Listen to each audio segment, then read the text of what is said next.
சிற்பியின் பேராசைகளில் சிலை வடிக்கும் சிற்பி ஒருவன் ஒரு தேவதையின் சிலையை வடித்துக் கொண்டிருந்தான். அற்புதமாக தத்ரூபமாக தோற்றமளித்த அந்த சிலை வடித்து முடித்த கணம் ஒரு மின்னல் நேரத்தில் உயிர் பெற்றது. தேவதை மகிழ்ச்சியுடன் சிற்பியின் கலைத்திறனை பாராட்டி வேண்டிய வரம் ஒன்று கேட்குமாறு சொன்னது. சிற்பிக்கு வல்லவர்களுக்கு வல்லவனாக வேண்டும் என்ற வெகுநாள் ஆசை. அவன் அதை தேவதையிடம் சொன்னான். தேவதை அன்புடன் சிரித்துக்கொண்டே, சிற்பியே, நன்கு சிந்தித்துத்தான் கேட்கிறாயா என்று கேட்டது. சிற்பியும் மிகுந்த ஆவலுடன் ஆம் என்றான்.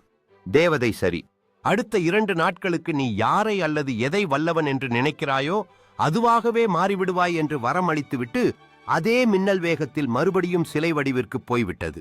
சிற்பி திடீரென்று நிகழ்ந்த இந்த நிகழ்வை பற்றி நம்புவதா வேண்டாமா என்று தீவிரமாக சிந்தித்துக் கொண்டே தன் வேலையை தொடர்ந்தான். சூரியன் உச்சிக்கு வந்து தகித்துக் கொண்டிருந்தது.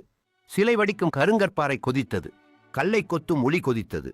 சிற்பியின் உடலெல்லாம் வியர்த்து வழிந்தது. சிற்பி, இந்த சூரியன் மிகச் சக்தி படைத்தவனாக இருக்கிறானே, எல்லாவற்றையும் ஆட்டி படைக்கிறானே, இவன்தான் மிக வல்லவனாக இருக்க வேண்டும் என்று நினைத்தான். என்ன ஆச்சரியம்! உடனே அவன் தேவதை கொடுத்த வரத்தின் சக்தியால் சூரியனாகவே மாறிவிட்டான். சிறிது நேரம் உலகைச் சுற்றி வந்து தனது சக்தியால் ஆனந்தமாக கண்ணில் பட்ட எல்லாவற்றையும் தகிக்கச் செய்து மகிழ்ந்து கொண்டிருந்தான். ஒரு இடத்தில் மேகங்கள் சூழ்ந்திருந்தன. அவை சூரியனின் கதிர்களை மறைத்தன. ஆகவே அவை மறைத்த இடங்களை சூரிய கதிர்கள் சென்றடைய முடியவில்லை.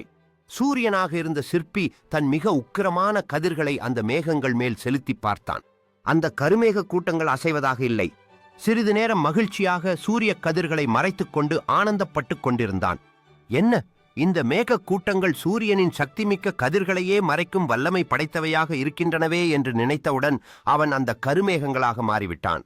அப்போது பலமாக காற்றடித்தது. அந்த காற்று மேக கூட்டங்களை இப்படியும் அப்படியுமாக அலைக்கழித்தது. சிற்பி எவ்வளவு முயன்றும் காற்றின் வேகத்திற்கு எதிராக எதையும் செய்ய முடியவில்லை. சூரியனின் கதிர்களை மறைக்கும் மேகத்தையே செலுத்தும் காற்று எவ்வளவு வல்லமை படைத்ததாக இருக்க வேண்டும் என்று நினைத்தான். அந்த கணமே அவன் காற்றாக மாறிவிட்டான். காற்று வடிவில் சிற்பி தென்றலாகவும் புயலாகவும் எண்ணப்படி மாறி மாறி உலகை கலக்கிக் கொண்டிருந்தான். மிகவும் வல்லமை படைத்தவனாக தன்னை பற்றி எண்ணி எண்ணி நினைத்த இடத்திற்கெல்லாம் சடுதியில் சென்று மகிழ்ச்சியில் திளைத்துக் கொண்டிருந்தான். அவன் ஒரு முறை அப்படி கடும் புயலாக மாறிச் சென்று கொண்டிருந்த வழியை மறித்துக் கொண்டு ஒரு நெடிதுயர்ந்த மலை நின்று கொண்டிருந்தது.